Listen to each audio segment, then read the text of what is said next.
அரிசி உப்புமா ஈஸியாக செஞ்சிடலாம். ரொம்ப டேஸ்ட்டாக இருக்கும். எப்படி செய்கிறதுன்னு பார்க்கலாம்.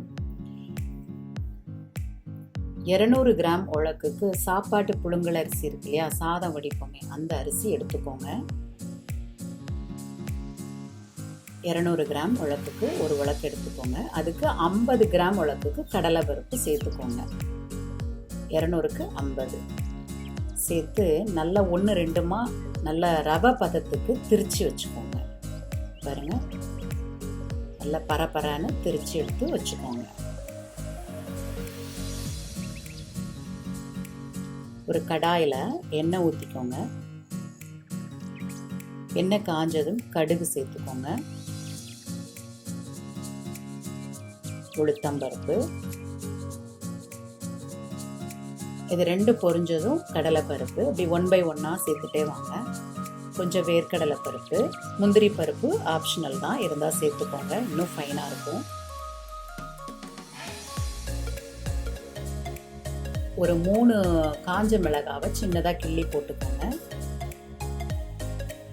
இதுதான் காரத்துக்கு. கொஞ்சம் கருவேப்பிலை, கொஞ்சம் பெருங்காயத்தூள். இது காரம் கம்மியாக தான் இருக்கும். வேணும்னா நீங்கள் கொஞ்சம் சேர்த்துக்கோங்க. பச்சை மிளகாவை நான் சேர்த்துக்கல. இந்த காயத்தூள்லாம் அந்த எண்ணெயில் பொரிஞ்சதுக்கப்புறம் கொஞ்சம் மல்லி இலையும் சேர்த்து இதோட வதக்கிடுங்க. அது எக்ஸ்ட்ராவான ஒரு நல்ல ஃப்ளேவரை கொடுக்கும். இது கூட சின்ன வெங்காயம் இதுக்கு சேருங்க. பெரிய வெங்காயம் அவ்வளோ பெஸ்ட் ரிசல்ட் இல்லை. சின்ன வெங்காயம் நல்லா 2 கைப்பிடி அளவுக்கு பொடிசாக அரிஞ்சு அதையும் நல்லா வதக்கிக்கோங்க. சின்ன வெங்காயம் நல்லா வதங்கட்டும். பாருங்க, குழைவா நல்லா வதங்கணும். இதுக்கப்புறம் பச்சை பட்டாணி ஒரு கைப்பிடி சேர்த்துக்கோங்க. நல்லா கலர்ஃபுல்லாக இருக்கும். அதுக்காக கொஞ்சம் கேரட், இது அளவு இல்லை, உங்களுடைய இஷ்டம்தான். நல்லா இதை வதக்கிக்கோங்க.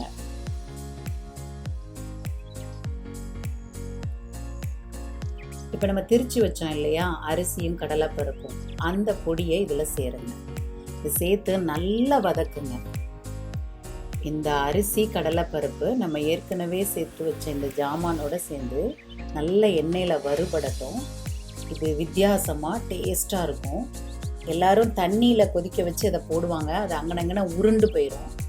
இந்த மாதிரி செய்யும்போது உருள்றதுக்கான வாய்ப்பு, கெட்டிப்படுறதுக்கு இல்லவே இல்லை.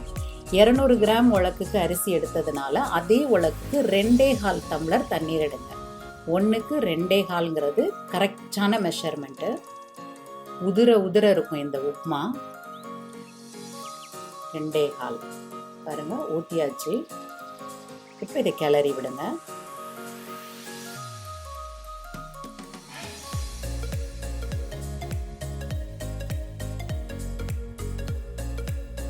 இப்போ இதுக்கு தேவையான அளவு கல்லுப்பு சேர்த்துக்கோங்க.